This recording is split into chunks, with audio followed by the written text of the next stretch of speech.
Right. So let's start. Question number 1.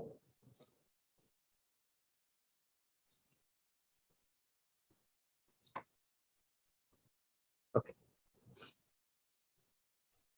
The mean annual income for adult women in one city is 28,520, and the standard deviation of the incomes is $6,000. The distribution of incomes is skewed to the right. For samples of size 77, determine whether the distribution of X bar is normal or approximately normal and give its mean and standard deviation. Okay.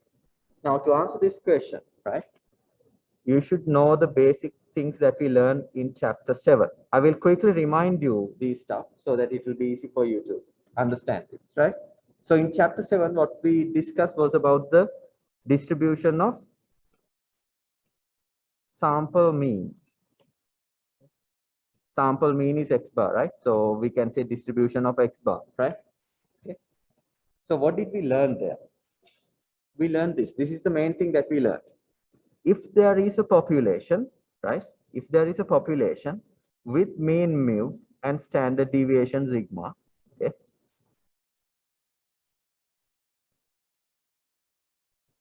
If you take a sample from this population, right? And if you look at the sample mean, right? The sample mean also have a distribution, okay? Why is it going to have a distribution? Because different people can pick different samples of, let's say, size 8, right? Okay. Different people can pick different samples, and for those different samples, they will get different sample means, right? So the sample mean have a distribution, right? Now this sample means distribution is going to have a mean same as this population mean mu. Okay, I would say mean of X bar is going to be the same as this population mean, and the standard deviation of X bar, the standard deviation of X bar's distribution is not exactly this population standard deviation, but it is this population standard deviation divided by the sample sizes square root. Okay, that's what we learned, right? At the beginning, right? Then we learned something like this. Next, we learned, now what I knew about this population in the first case is it has a mean mu and standard deviation sigma. That's all, right? But what if we know the distribution also? That means,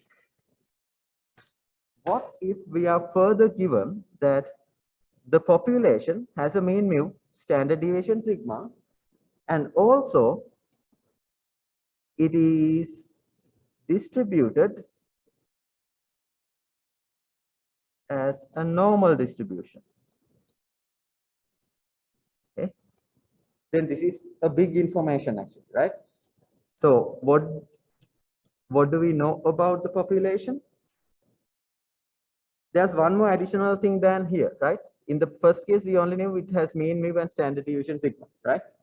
But now in the second case, if we know that it not only have a mean mu and standard deviation sigma, but also it is distributed normally.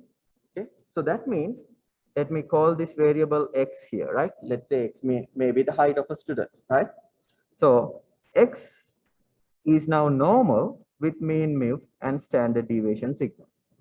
Then what can you tell about the sample means distribution or X bar's distribution? Because in chapter 7, our focus is on deriving the distribution of sample mean. Okay, so what can you tell about the sample means distribution? If X is normal with mean mu and standard deviation sigma, X bar is also going to be normal with the same mean mu, but the standard deviation is going to be this standard deviation divided by square root n. Okay. Now in this case, we call this is exactly normal. Okay. That means if the original is normal, then X bar or the sample means distribution is exactly normal. Okay. And the third point, okay, the third point that we learned, this is also known as the central limit theorem, right? Which is very important, right? Now, we know, again, the mean is mu of the population. So this is the population again, right? We know that mean is mu and standard deviation sigma for the population, right? And here we call the variable x, okay? So now x, again, we don't know the distribution, okay? In the second case, we knew the distribution as normal, right? In the third case, we don't know the distribution, right? But we know that its mean is mu and standard deviation is sigma, right? I just put a question mark here because just to say that we don't know the distribution. But if we have large sample sizes, rule of thumb, large sample size means sample size should be greater than or equal to 30, right? Still, we can go ahead and tell the distribution of x bar. This is called the central limit theorem. Even though we don't know the distribution of original x, we can tell the distribution of x bar, but given the condition that we have large enough sample sizes. If if the sample size is more than 30 or more, we can say again x bar is going to be normal with the same mean mu, standard deviation sigma over square root n. But there is a slight difference between this normal in the second case and this normal in the third case. Here, in the second case, if we know that the population has a normal distribution, x bar is going to be normal, exactly normal, right? But if we don't know the distribution of x in the original case, but if we have large enough sample sizes, still we can go ahead and say x bar is normal, but this is approximately normal, okay? But when we are doing questions, there's no difference. But when we are stating it, we should know the difference. This is not going to be exactly normal, but it's very, very close to a normal distribution. That's why we call it approximately normal, okay? This is called the central limit theorem, okay? Right, now we can answer all first three questions actually. Right, let's review question number 1. The mean annual income for adult women in one city is 28,520. So the population mean, mu, is how much? 28,520, right? Now you don't need to say mu. We know the value of mu, the mean, which is 28,520. And standard deviation sigma. Standard deviation is 6,000. Okay, sigma is 6,000. Okay, what are they telling next? The distribution of incomes is skewed to the right. Why is that sentence there?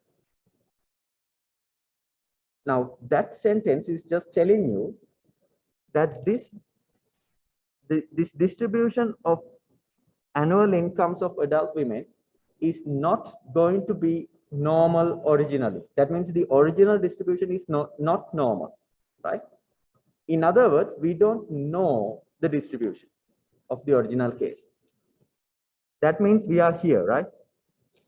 We are kind of here. We don't know the distribution of the original case, right? So let me denote by X the annual income, okay, of adult women. So what do I know about X? Can I say it is normal? No, it is wrong if I say that. Okay. So what should I tell? I don't know the distribution, so I will put a question mark there, right? Do I know the mean? Yes, mean is 28,520. I will write it like this here, right? So this is the mean mu. What is the standard deviation? 6,000. This is sigma, right? Now the question is, for samples of size 77, determine whether the distribution is x bar sorry, the distribution of x bar is normal or approximately normal and give its mean and standard deviation. Now, even though we don't know the distribution of x, we can tell the distribution of x bar given one condition. What is that condition? You have to check the sample size. Okay.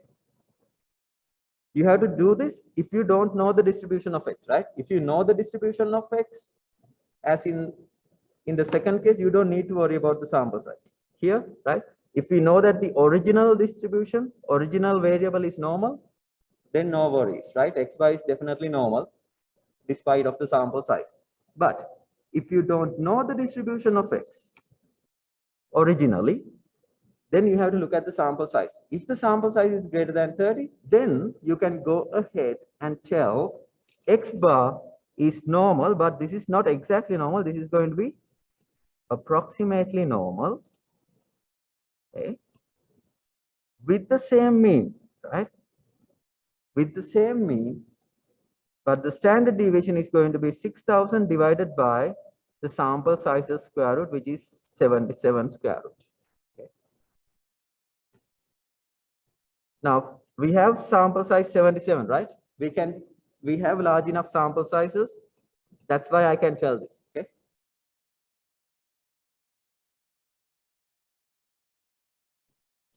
Now let me ask you one question before giving you the full answer for this. What if the sample size was like 10 here instead of 77? Right? Instead of 77. What if the question says sample size is 10, 15 or something like that? What would be your answer?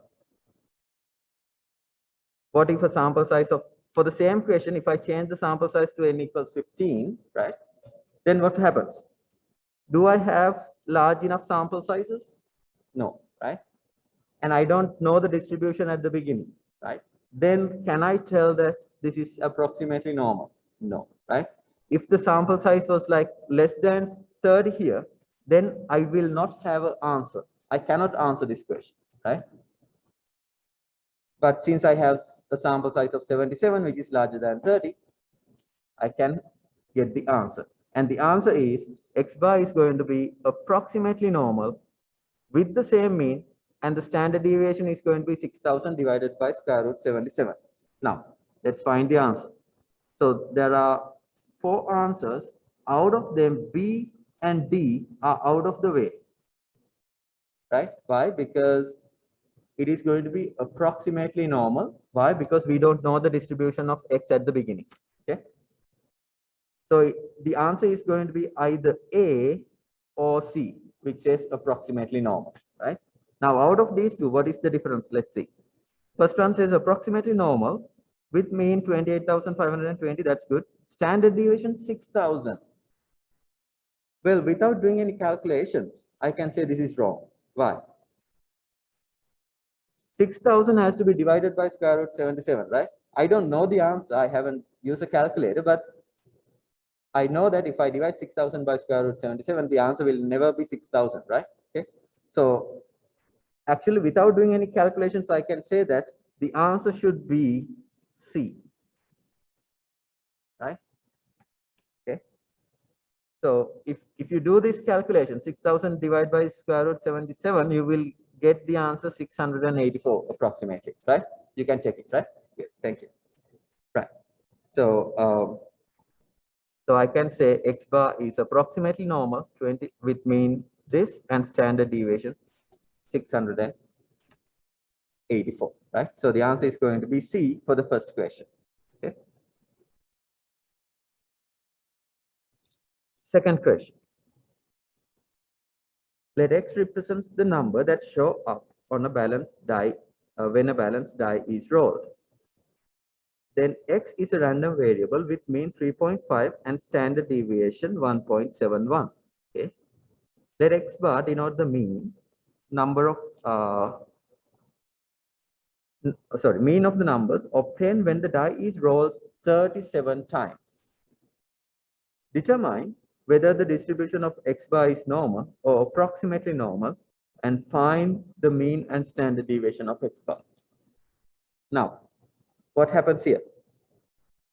X represents the number that show up, right? Show on top when a balanced die is rolled. Okay, so X will be that number, right? Okay, so I should say X equals, so, right? X is the number that is on top of the X is the variable that takes the number when you roll a die, the value on top, right? Then X is a random variable with mean 3.5. Okay, so X is a random variable with mean 3.5. So mean mu is 3.5 and standard deviation sigma is 1.71. Now, can we say X is normal? What can we say X is normal with mean 3.5, 1.71? That means the original variable. Can we say it is normal? Or we don't know the distribution? Does it say anything that X is normal in the question? No, right? It does not say anything, right? So the original variable here is not going to be known. In other words, we don't know the original variable's distribution. It's not given in the question, right? Now, if we are going to tell something about X bar from here onwards, we need to check the sample size. The sample size has to be greater than or equal to 30. Now let's look at the sample size. Let X bar denote the mean mean of the numbers obtained when the dice roll 37 times. Okay. When you roll the die 37 times, the mean is denoted by X bar, right? So that means the sample size for this X bar is going to be how much? If you roll the die 37 times, N is going to be 37. Is it greater than or equal to 30? Is it greater than or equal to 30? Yes, right? Okay.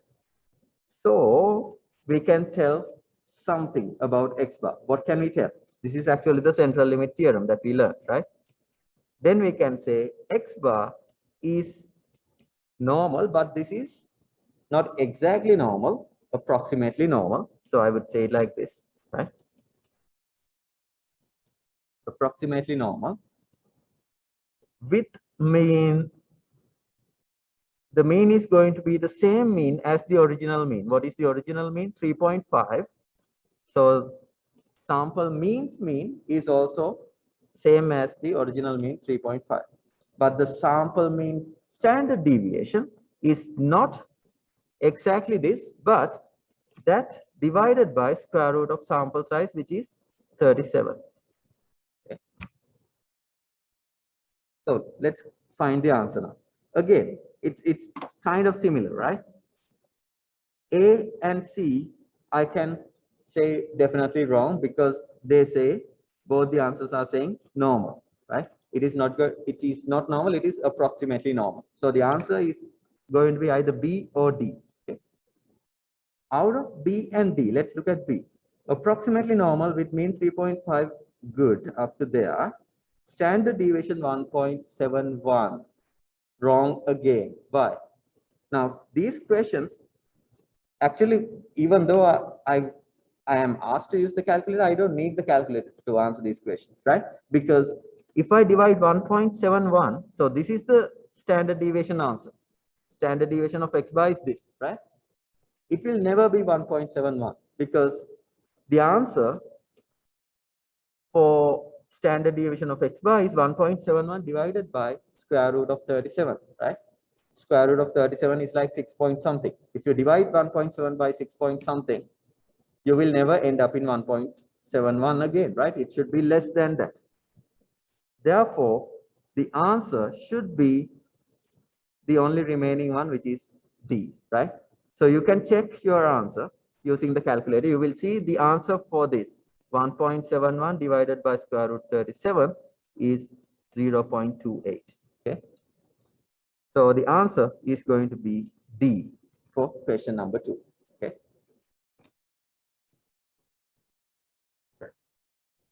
Question number 3, the last one of this type of questions. Okay.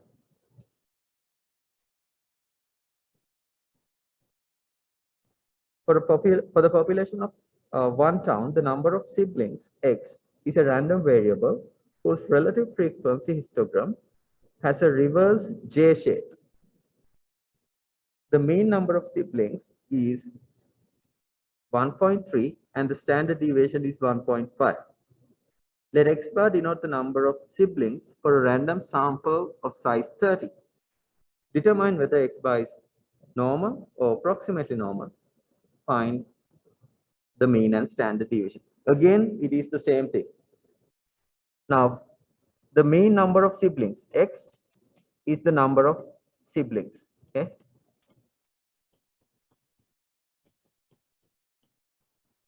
What do we know about the original variable x? It is a random variable with relative frequency histogram has a reverse J shape. What this tries to tell you is this x is not normal, right? Because if it is normal, it should be a bell-shaped curve, right? They are saying it's a reverse J-shaped curve, right? So that means they are trying to tell us this is not normal, right? Okay, the distribution, the original distribution is not normal. And its mean is how much? Mean number of siblings 1.3, standard deviation 1.5. Okay. And what can we tell about x's distribution? We don't know, right? We don't know. It's the same thing again. Mean 1.3, standard deviation 1.5. What can we tell about x bar then? X bar, we can tell about x bar if n is greater than or equal to 30. What is n here? The sample size is 30, right? Exactly 30. It just fits into this, right? If the sample size is greater than or equal to 30, so 30 is included, right? So if we have a sample size of 30, we can say x bar is approximately normal with the same mean 1.3 and standard deviation 1.5 divided by square root of 30. Okay, so this is approximately normal. Okay, so the answer is going to be, again, I don't need the calculator because A and B are wrong because they are saying it's normal. Out of C and D, C has the same standard deviation as the original. It cannot be, right? It has to be divided by square root n. So the answer should be less than that.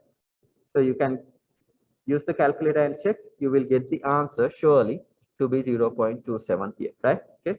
So the answer for 3 is again D. Okay. 3 is D. Number 4.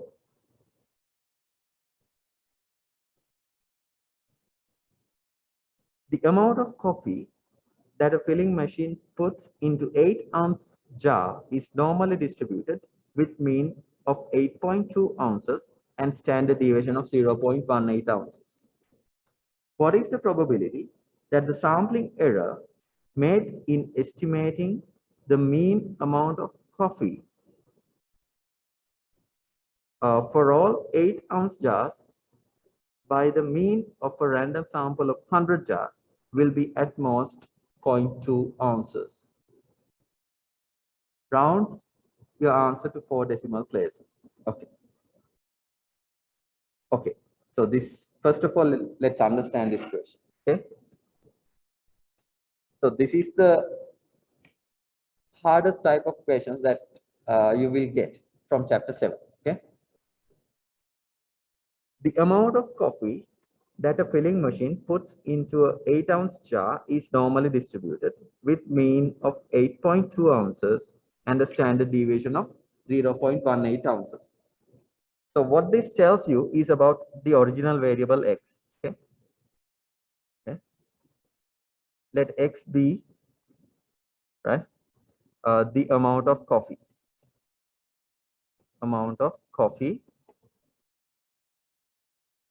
filled by the machine. Okay, filled by the machine to the jar. Okay, so let x is the amount of coffee filled by the machine into this jar. Now, what are they telling? Puts into an 8-ounce jar is normally distributed with mean 8.2. So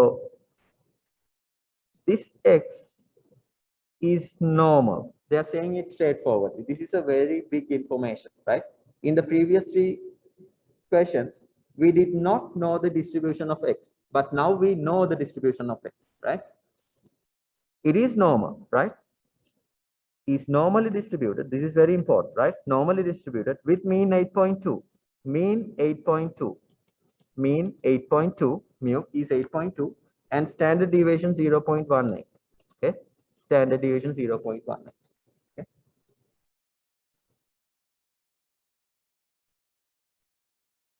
What is the probability that the sampling error made in estimating the mean amount of coffee at for all 8-ounce jars by the mean of a random sample of 100 jars of will be at most 0.02 ounces? What is this telling? The idea here is this, right? What is the error, right? Sampling error in estimating the mean amount of coffee using a random sample of 100 jars. Now, we are looking at the sample mean of 100 jars. Okay, that means mean amount of coffee filled in 100 jars, right? And we want, so we are looking at a x bar now, right? Not that, right? We are not looking at the original variable in the first part is talking about x, right? But the second part, the question is asking about x bar. Why? Because what is the probability that sampling error made in estimating the mean amount of coffees for all 8-ounce jars by the mean of random sample of 100 jars, right? So we are taking 100 jars, right? So this error is at most, right? Error is at most 0.02 ounces. Okay. So first thing you need to understand, the first basic thing that you need to understand is this. The question is not asking about x. It's asking about x bar. It's asking something about x bar, right? Okay. Then, okay, then let's look at what they're asking, right? The mean of the random sample of 100 jars will be, sorry, the mean error, sorry, again, what is the probability that the sampling error made in estimating the mean amount of jars by the mean of random sample of 100 jars will be at most 0.02 ounces. This means the error that made will be at most 0.02 ounces means we know that the mean is 8.2, right? Okay. If we take a sample of 100 jars, what is the probability that the error this makes will be at most 0.02 ounces? That means what is the probability that the sample mean x bar, right, of these 100 jars will be within 0.02 amount of error? That means what is the probability that x bar is in between 8.22 and 8.18?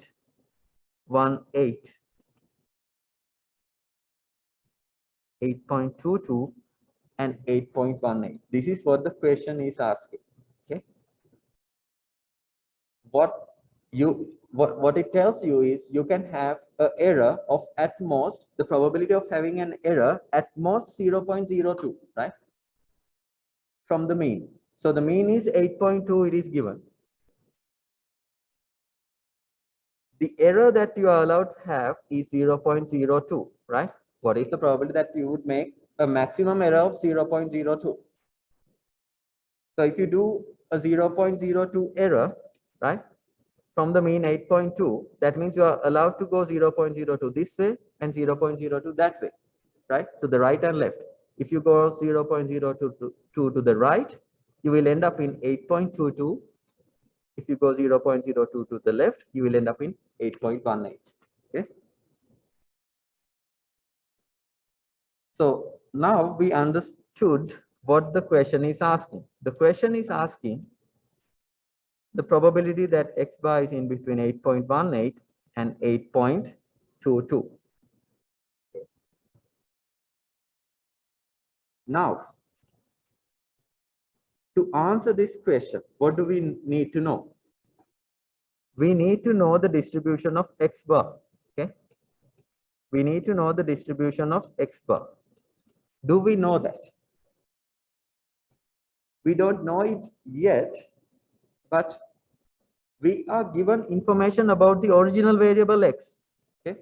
Not X bar, but about X. We know that X is normal with mean 8.2 and standard deviation 0.18.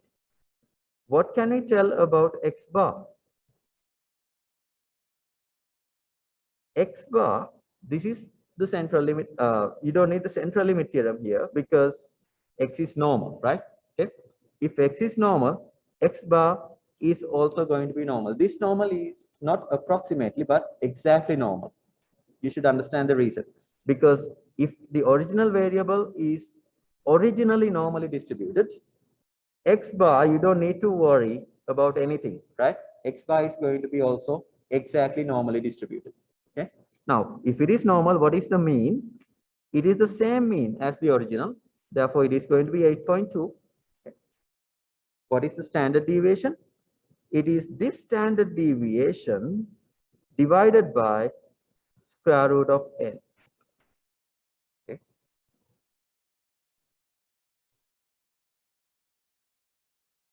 So X bar is going to be normal with 8.2 mean and standard deviation 0.018. I can do this calculation easy, right? Because square root 100 is 10, right? Square root 100 is 10, so 0.18 divided by 10 is 0.018. Okay, so the standard deviation of X bar is 0.018. Mean of X bar is the same as the original mean mu, right? Which is 8.2, right? Now, the first information about X is given to extract the information about X bar. Once we have the information about X bar's distribution, we don't need X's distribution anymore, right? Now, let's answer this question. Now we want, the question is asking what's the probability that X bar is in between 8.18 and 8.22. Okay. So we know that X bar is normal, right? With mean 8.2, so the peak should be at 8.2 with standard deviation 0.018. And we want the probability that X bar is in between 8.18, 8.18 and 8.22. I want the probability of this.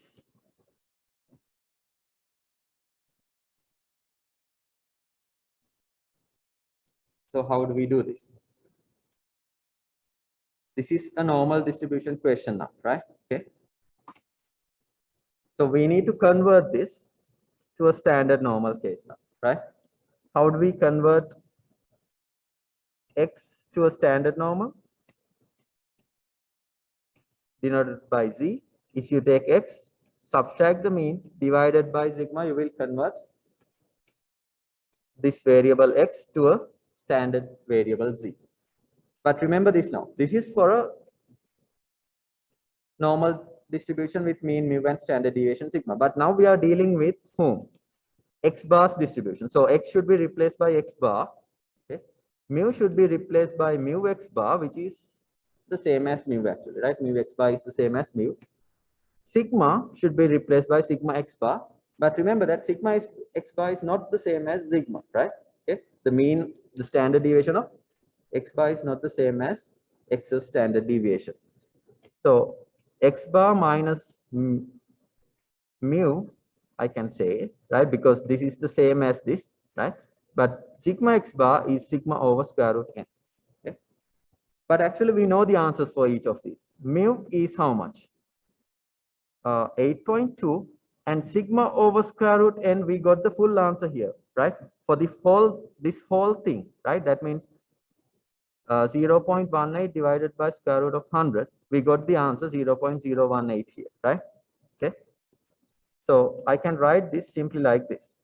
Actually, we don't need this here, we need this, right? Okay. So x bar minus 8.2 divided by 0.018. Okay.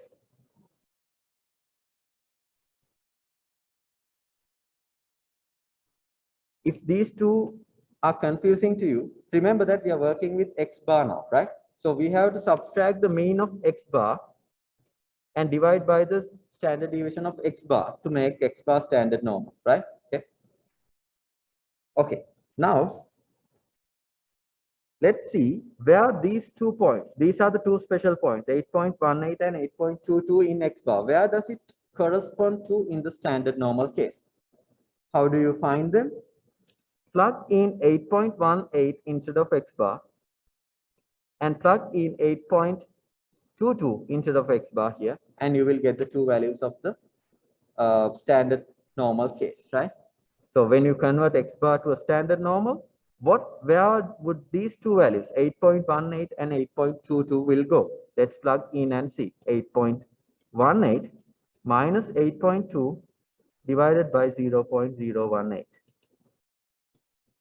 So this will give me 0.02 divided by 0.018. Correct me if I'm wrong. Okay, so this will give me negative 1.11. Okay, thank you. Right. So what this means is, if you convert this doesn't look standard normal, but okay, so if you convert this x bar to a standard normal, right, this 8.18 will correspond to negative 1.11. This corresponds to negative 1.1. And similarly, where would this 8.22 would go? Plug in 8.22 instead of x bar, right? So what I'm doing here is, instead of this x bar, plug in 8.22. 8.22 minus 8.2 divided by 0.018. I don't need to do the calculation here because it's kind of symmetric here, right? So it's 0.02 divided by 0.018, which will give us positive 1.11. Okay. So positive 1.1. So instead of finding this probability, we are going to find this probability, right? Why do we find this probability instead of this?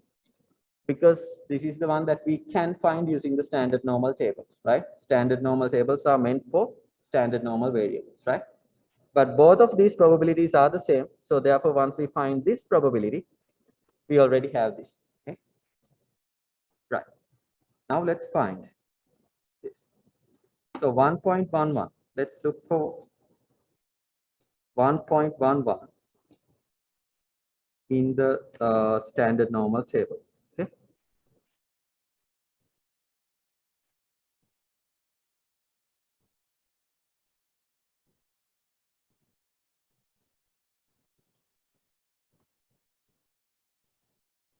So 1.11. Let's look for negative 1.11 first. Negative 1.11. Negative 1.1. Here's negative 1.1. Negative 1.11 is 0.135. 1335. 0.1335.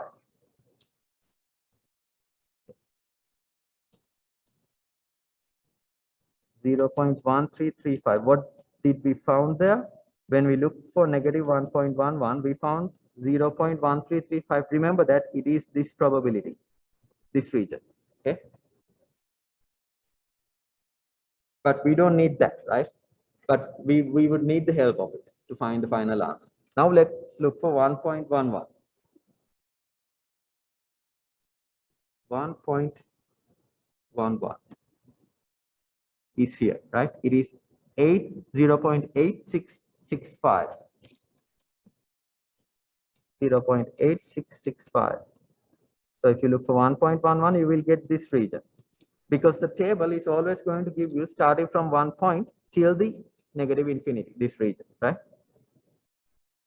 But you don't need any of these. You need the region in the middle, right? You need the region in between. How would you get it? Subtract these two answers. It's like From this region, you're subtracting out this region away, right? That means you will get the thing in the middle, right? So what you need to do is 0.8665 minus 0.1335. Okay, let's see what the answer tells us. 0.8665 minus 0.1335, 0.733. Do we have such an answer?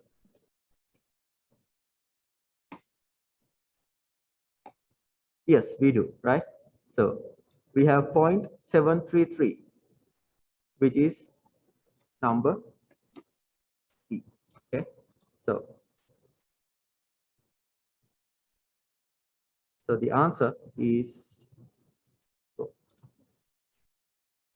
going to be C here, right? So not what we did, right? First we found the question. The question is asking X bar is, find the probability that X bar in between 8.18 and 8.22, right? Then from the information given about X, which says 8.2 mean and 0.18 standard deviation, we extract out the X bars distribution, which is going to have the same mean and the standard deviation slightly different, right? Once we have this information about X bar, we don't need this. Now we have to find this probability using X bars distribution, right? Now, how did we found that? First, we need to convert this to a standard normal case, right? There we saw that 8.18 is corresponding to negative 1.11 in the standard normal case, and 8.22 corresponds to positive 1.11 in the standard normal case, right?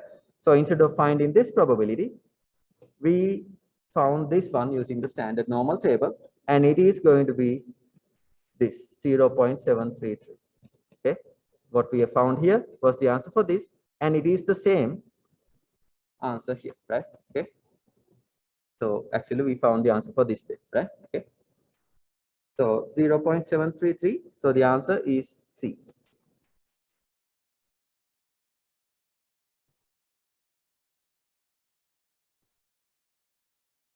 Right. Next one, I'm going to do it a little bit quickly, right? Scores on an amplitude test are distributed with mean 220 and a standard deviation of 30. Okay. The shape of the distribution is unspecified. That means we don't know the distribution of original variable X. Okay. Therefore, right? Therefore, if we don't have enough sample sizes, that means if you don't have a sample size greater than 30, we cannot answer this question. Okay. Why? Because we don't know the original distribution, right? But fortunately, we have a sample size of how much? 50. So we can answer this question, right? Okay. Because now we can derive the distribution of X bar, right? Okay, let's try to answer this one quickly. Question number 5.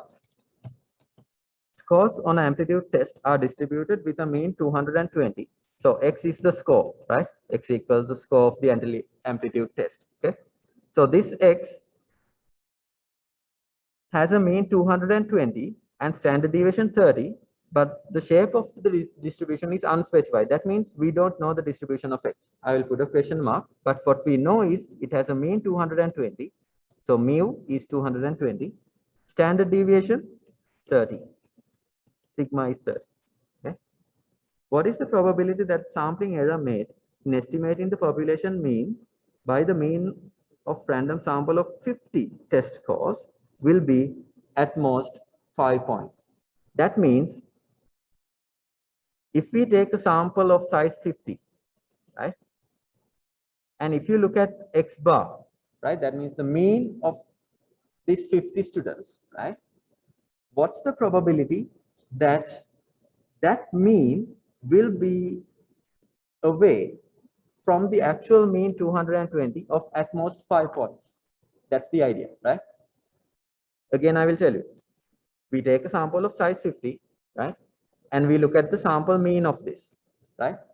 We want to find the probability that this sample mean X bar will be at most 5 points away from this population mean mu, 220. That means we want X bar to be within 5 points of this population mean, from this population mean 220. That means we want to find the probability that X bar is in between these two values, which is here is 225, this is 215, right? If you go 5 this way, you will end up in 215. If you go 5 that way to the right, you will end up in 225, right? So we want to find the probability that X bar is in between 215 and 225. Okay. Now, what do we know about X bar's distribution? Since we have large enough sample size, right? N is 50, right? So it is greater than 30. Therefore, we can say that X bar, by central limit theorem, X bar is going to be normal, but this is approximately normal. Okay. But it will not affect the calculations, right? Whether it is approximately normal or exactly normal, we will carry on the calculations in the same way, right? So mean is going to be 220 and standard deviation is going to be 30 divided by square root of 50. So 30 divided by square root of 50 is going to give me 4.24. So the answer here is 4.24. Okay. So X bar is normal, which means 220, and standard deviation 4.24. And we want to find this probability now. Okay. But the problem is 215.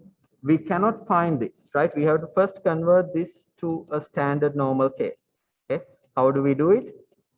You take X bar, subtract the mean 220, divide by the standard deviation 4.24, right? And when you do that, you will convert check where these two values go in the standard normal case, right? So to check that, plug in 215 instead of this X bar, right? So 215 minus 220 divided by 4.24 will give me negative 5 divided by 4.24, which is how much? Negative 5 divided by 4.24 is 1.179. I would say 1.18, right? Okay, 1.18. Okay, sorry, negative 1.18. Similarly, if you plug in 225 instead of this, you will get 225 minus 220 divided by 4.24 will give positive 1.18. So that means I want the probability that it is in between negative 1.18 and positive 1.18. Okay. So let's look again now. Let's look for negative 1.18.